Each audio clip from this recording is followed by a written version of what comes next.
Hey everybody, I'm Cedric, and this is my first non-travel video on my channel. Today we're going to take a look at my own motorcycle, which is this, my 2018 Honda Africa Twin Adventure Sports model. I modded it a little bit to better suit my travel needs. I'll talk about that in an upcoming video. Today I'll do the 12,000 kilometer owner's review of this motorcycle, which means I'm going to talk about what makes this motorcycle great, what's not so great, and what should you expect if you are interested in buying one of these motorcycles. So let's go ride.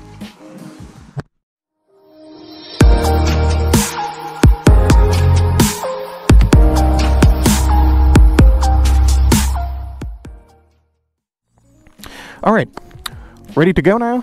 Got everything on, got my helmet on, got my gloves on, ready to ride. Now the first thing you're going to notice when you're standing beside this motorcycle is how big it is. It's really a lot of motorcycle. Now my last bigger trip that you've seen, my Bolivia trip, I was riding a rental. That was a Honda XR650L, so a bigger dual sport basically. And yeah.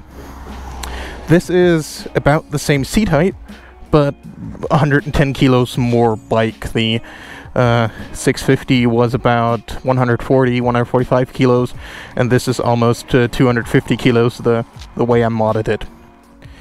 Now that of course is a lot of motorcycle, especially if you're not used to it. I'm used to it now after 12,000 kilometers. But in the beginning it was really something weird because you put your leg up over such a high motorcycle and it's so heavy. That was really intimidating in the beginning.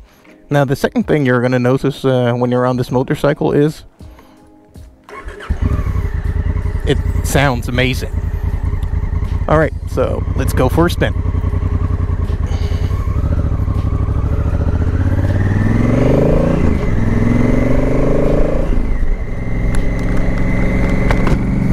Alright, first thing I need to change about my riding style is I probably will need to close my visor quite a bit more. Usually I ride with my visor open most of the time. I think I'm probably not going to be able to do that while filming because then you're pretty likely not to understand too much of what I'm saying here. So, what exactly am I going to talk about today? Basically, what I'm going to talk about is what I expected of this motorcycle before I bought it, and what it feels like to me now that I have ridden it for the better part of a year. Now, I bought this motorcycle after my Bolivia trip. That was basically a trip where I checked out whether long-distance motorcycle adventure style travel is kind of my thing, and I liked it very much, so I decided that I wanted to get my own adventure motorcycle and go riding basically from home all around the world.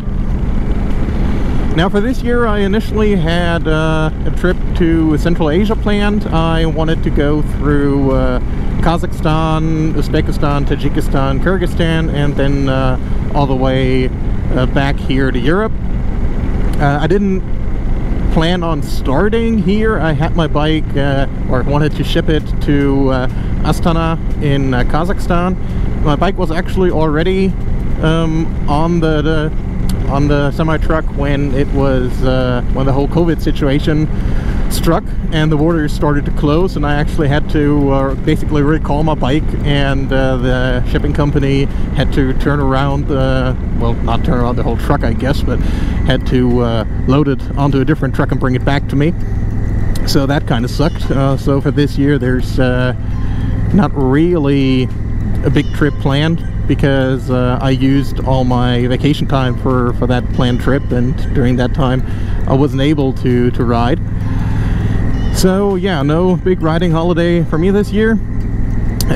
Well, after I had my Bolivia trip, I decided I wanted to buy a bike. I did a lot of research, and I bought the Africa Twin basically because I wanted an around-the-world motorcycle. It was supposed to be able to munch some miles, be good off-road, handle any kind of fuel. Basically, if you put some bad fuel in it, it shouldn't be upset about it. So a motorcycle like the BMW 1200 that requires premium gas, otherwise it's gonna freak out, was not very high on my list. Also, the price was kind of off-putting, but yeah, that was a separate thing.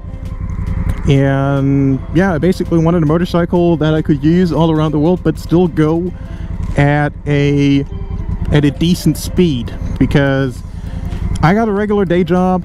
I can't, you know, travel slowly and have it take many months, because I don't have that much vacation time.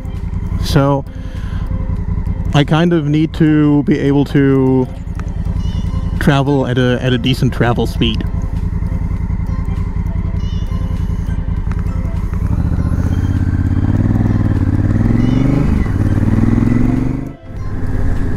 Now that of course meant that typical dual sport, such as the XR650L that I was riding in Bolivia, was out of the picture.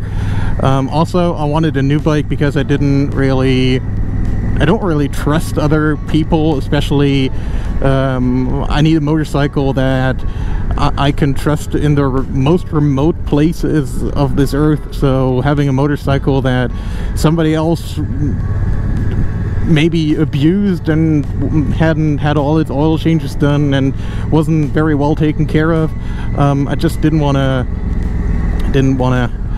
risk it, basically. So I thought, let's go for a new motorcycle. And yeah, so I bought it when it had 3 kilometers on it. I picked it up at the end of 2018, basically at kind of a clearance sale. The dealer that I got it from already had the 2019 model incoming. It was like in October, November. EICMA was already over. And he had the new model incoming, and he gave me a pretty sweet deal on this one. So yeah, I just took it. I took advantage of that, and yeah, I got myself this motorcycle. And yeah, I got it purely based on research that I did, what kind of motorcycle I wanted, like the points that I told you guys about. And so I was kind of surprised on how it really handled once I put more than, you know, a couple test ride kilometers on it. Well, what I expected probably was more of a motorcycle that is better off-road and worse in the twisties and on-road, because if we're gonna split it to 3 categories, how's this thing on long trips, like if you munch a lot of miles in a day? Second, how is it in twisty roads? And third, how is it off-road? I think you feel pretty quickly that this motorcycle is, despite its suspension and despite its 21-inch front wheel and everything, just purely based on its seating position and overall weight, is pretty much an on-road motorcycle. It does, don't understand me wrong, it does off-road very well if you can handle it, but I'm an average rider, you know. I'm not that capable of riding off-road. I didn't grow up riding dirt bikes, or didn't swing my leg over a motorcycle when I was 6 years old. You know, I learned it at age 24. Yes, I had a mountain bike growing up, and so I had two-wheel experience. I had a scooter when I was 15, so I had motorized two-wheel experience. And for the first years of riding a motorcycle, I purely kept it on the road. I had a MV Agusta Brutale 675, so a street fighter, kind of street motorcycle.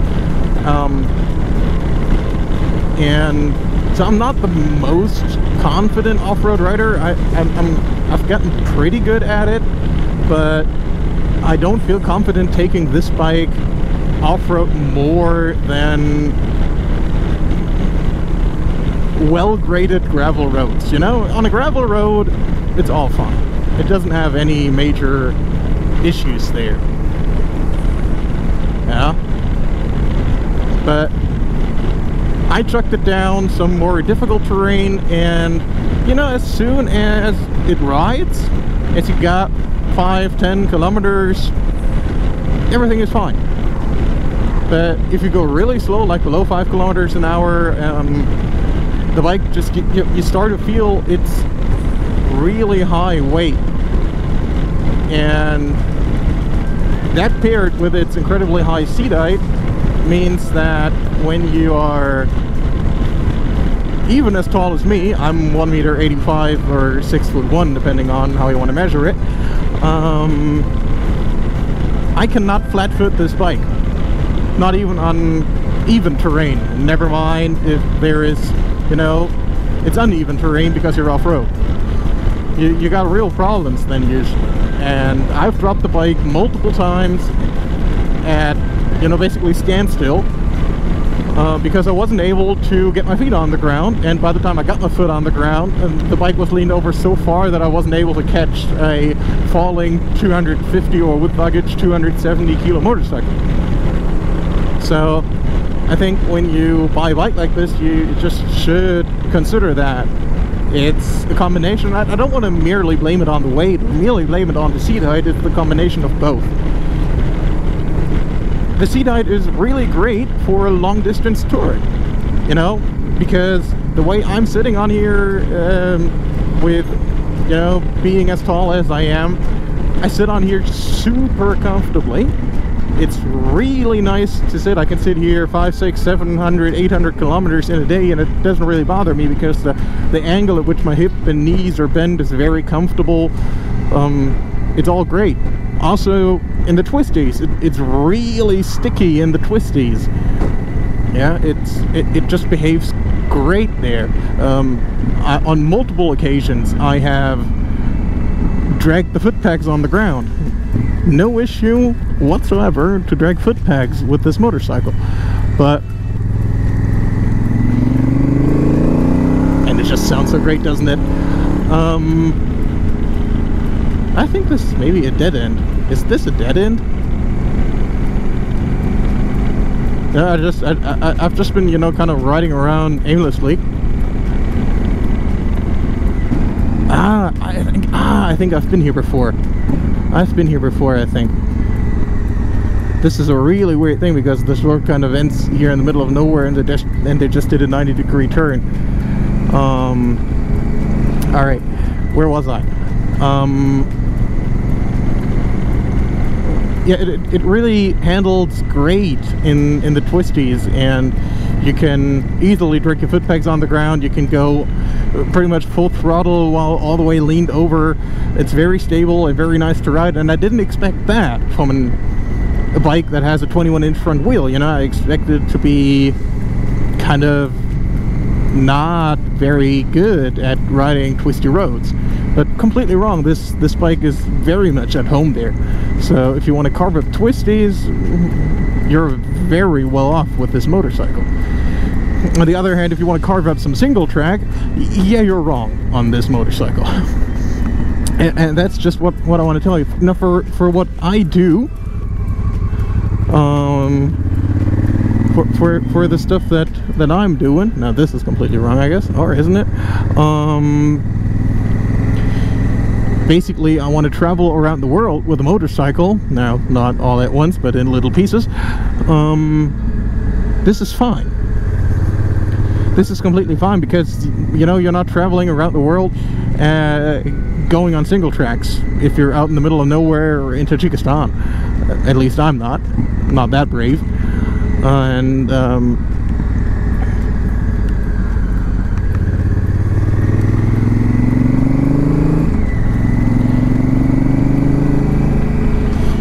But if you live somewhere, let's say outside of Europe, like somewhere like the United States or Canada, where you may want to take your adventure motorcycle off-road at home, you know, or relatively close to home, just a couple hours away, which we can't do in Europe because it's illegal to ride anything that is unsurfaced road. At least I don't, well, not any, but very, very, very few kilometers of unpaved road are legal to ride, so it's not really an option.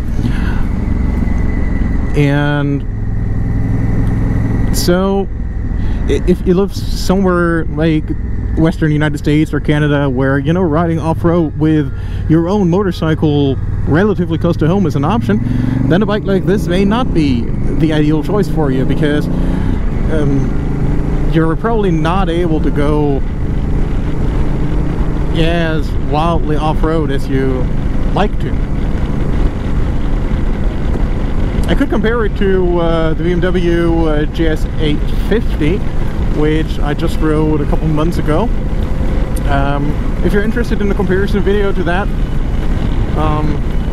maybe write it down in the description below. Now I can't test ride it like that because I don't have it here, but I can tell you from my memory how it was and how it compares to this bike, because there is, even though I thought they would be quite similar, you know, they have very similar horsepower, they have both 21-inch front wheels, and from everything, like from the spec sheet, I would have expected a very similar riding experience, but it's just not. And yeah, so I just think this motorcycle is more on-road, more touring biased than what you would expect looking at its spec sheet. And that is something that really surprised me. Now, of course, what is just as you would expect is it's a Honda, so it just works. I mean, it's just 12,000 kilometers in, so had something broken by now, I would really be upset, but it just works the way you would expect a Honda motorcycle to work. In the beginning, the gearbox was a little bit, how can I describe it? It sometimes, when you were upshifting, it didn't shift into next gear. Like you were in third or in fourth, and you tried to move the lever up, and you already could feel that there was a lot more resistance than what you would usually expect. And after that happened to me 2-3 times, I knew when that happens, it's not going to go in the next gear. I don't know what it was, if the synchro rings were not yet worn in or something. It disappeared after about 5,000-6,000 kilometers. The whole issue disappeared, and now it always shifts very smoothly. Always shifts very smoothly. Yep, there my non-native English tongue came through.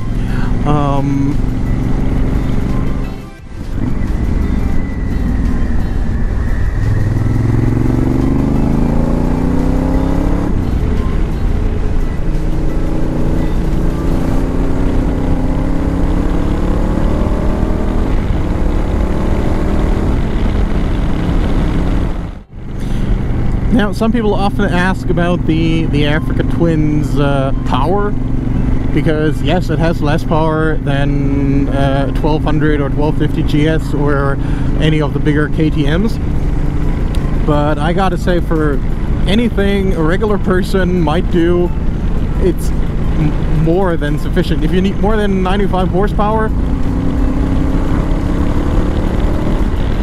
I don't know what you're doing on the road, because this is more than enough to be illegal most of the time, at least here in Germany. And we usually have pretty high speed limits here on our country roads, so I guess in other countries it's even worse. So yeah, unless you're a complete hooligan and you don't care about speed limits at all, then I think this power is definitely more than adequate.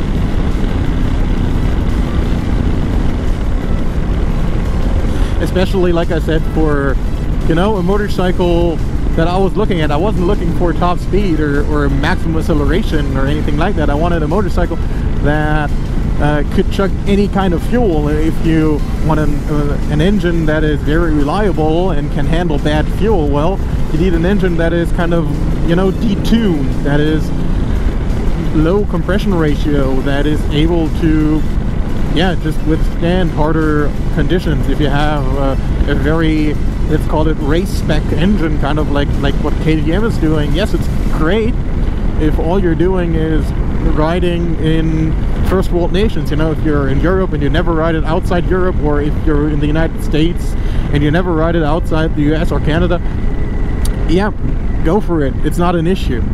But if you're interested in going to third world countries, if you really want to take it to, I don't know, Mongolia, or somewhere down in Africa, or even to South America, where fuel quality is doubtful, and where if something goes wrong, nobody's going to be able to work on your machine because it's just too high tech, then maybe top spec power is not what you need. But the thing you do need is an engine that will outlast you, basically.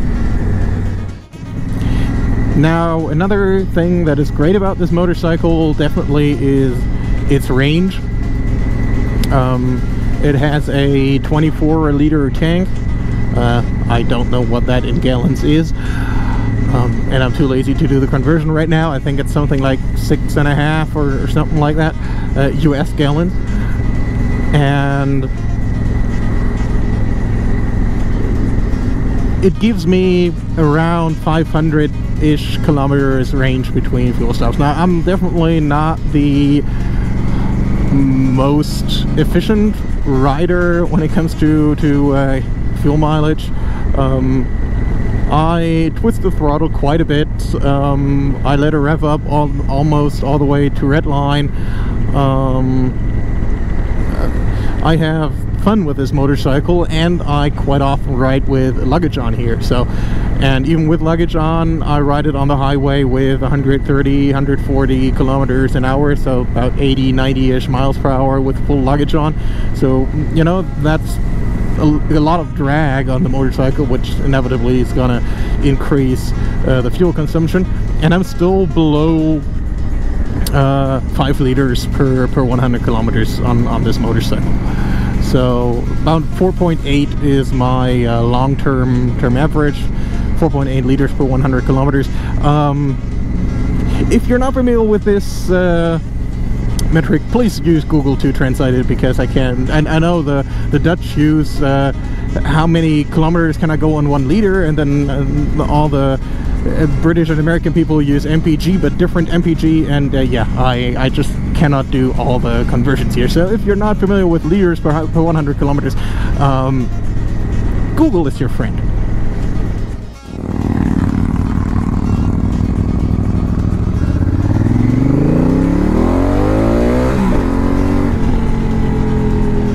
Just did a little bit of a power wheelie there.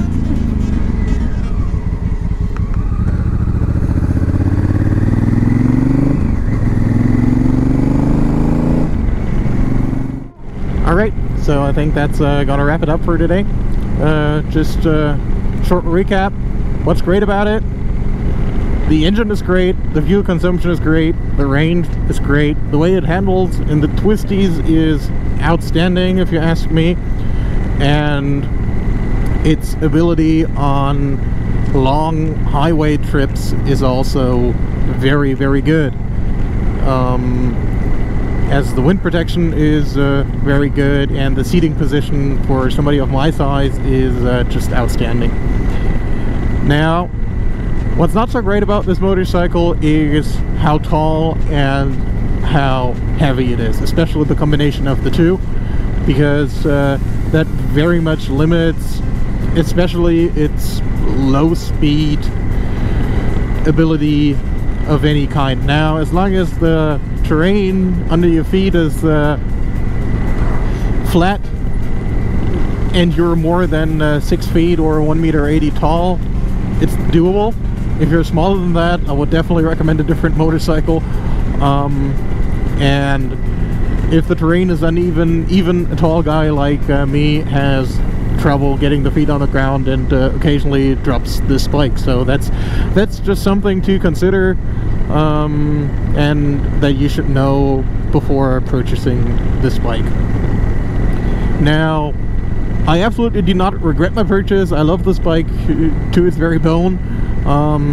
It just means that I had to get some more off-road training in order to get better off-road, and also just get more confident. Now there's the police there, and I don't know what's happening now.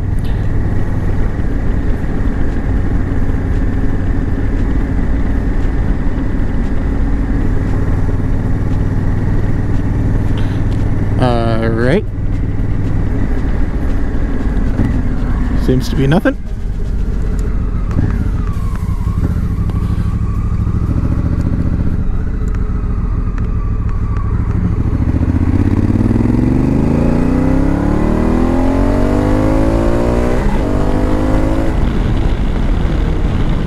Alright, that's gonna be it for today. Now I'm just gonna let you know with a little bit of the awesome engine note of this motorcycle on this twisty road that's coming up. So have a good one.